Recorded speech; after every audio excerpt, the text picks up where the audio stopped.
আরে ভাতিজা, আমরা তোমার কাছে যাচ্ছিলাম বাবা। তোমার এই জমিটা আমাদের লাগবে। এইটা আবার কেমন কথা কাকা? তোমার এই জমিতে আমরা মসজিদ বানাতে চাচ্ছি, তাই তোমার এই জমিটা আমাদের লাগবে। পাগলামি কথা কন কাকা? আপনার কি মাথা খারাপ হয়েছে? আমার এই জমিটা আমি চাষবাস করে খাই, এর মধ্যে এসে মসজিদ করতে চাচ্ছেন?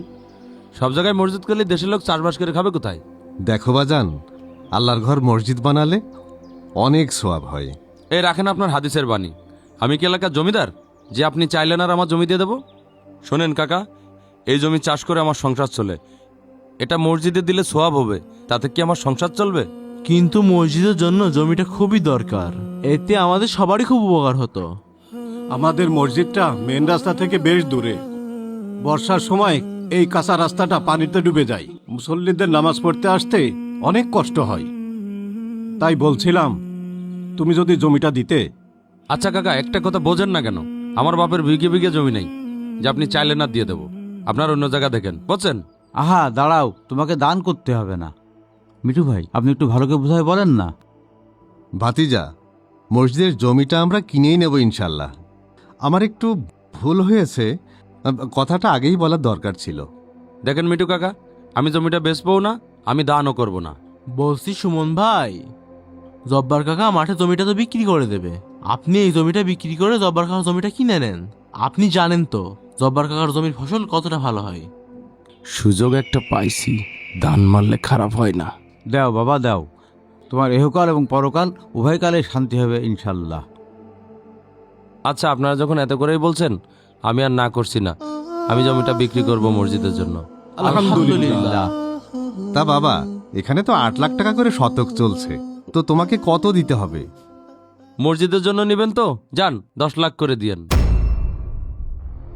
বাবা সুমন, আমরা মসজিদের জন্য জমি কিনবো, তুমি দাম না কমিয়ে দাম বাড়াচ্ছ। আরে কাকা, জমিতে কিনবেন মসজিদ ফান্ডের টাকায়, আপনার এত সমস্যা কি? ফান্ডের টাকা মুসল্লিদের আমানত, এখান থেকে আমরা বেহিসাবি খরচ করতে পারবো না। দেখেন কাকা, তাহলে হিসাব করে যার কাছ থেকে কমে পান তার কাছ থেকে জমি নিয়েন। আমি 10 লাখ টাকার 1 পয়সা কমেও জমি দিব না, এটাই আমার শেষ কথা। আপনারা অন্য কোথাও জমি দেখেন। এবার কি করবেন মিয়া ভাই? তোমার তো কথা বলাই হয় না, তুমি ভালো করে বুঝাই বললে কিছু একটা হতো। কিছুই হতো না। সুমনের বাপও যেমন, সুমনও তেমন। এখন এই জমি 10 লাখ টাকা দিয়েই নেওয়া লাগবে। ফান্ডে যে টাকা আছে তাতে তো মসজিদই হয় না, আবার জমি কিনতে গেলে এভাবে মসজিদ করব কিভাবে? আগে জমিটা তো কিনা হোক, বাদ বাকি আল্লাহ ভরসা।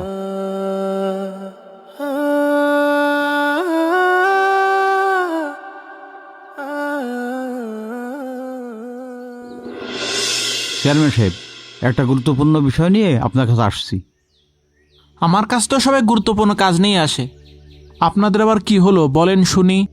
চেয়ারম্যান সাহেব, আপনি তো জানেন গ্রামে যে মসজিদটা আছে ওটা বৃষ্টি হলেই পানি পড়ে, গরমে টিকা যায় না।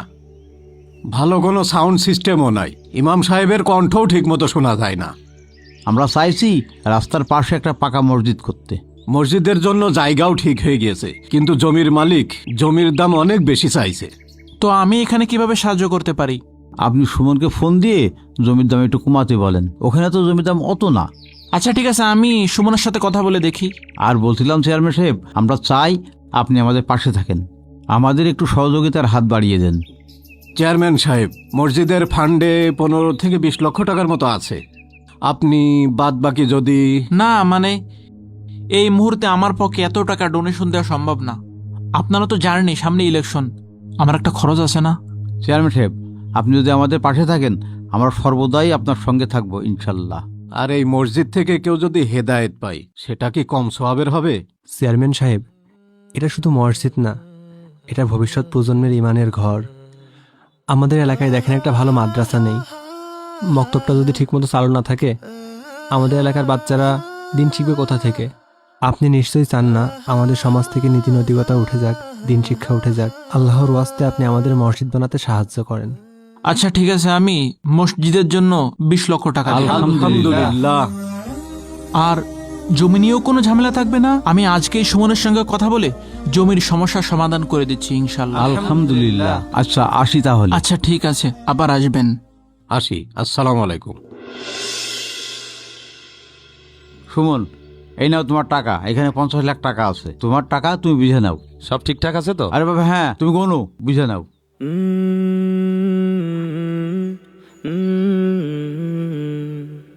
আচ্ছা পরে গুনে নেবা না, সমস্যা নেই।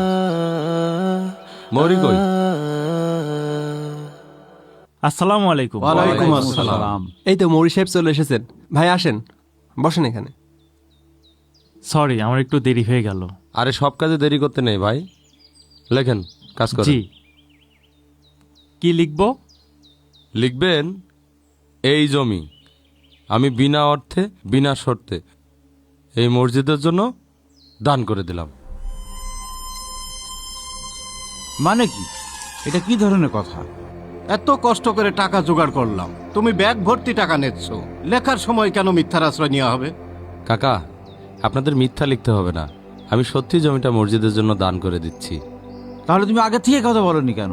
আরে কাকা, এটাকে উঠাতে আমাদের 4 মাস সময় লেগে গেছে। কাকা, আমাদের গ্রামে কোনো মাদ্রাসা নেই, আপনি এই টাকা দিয়ে মসজিদ করে ফেলেন, আর বাকি টাকা দিয়ে আমাদের পিছনের জমিতে একটা সুন্দর মাদ্রাসা করব।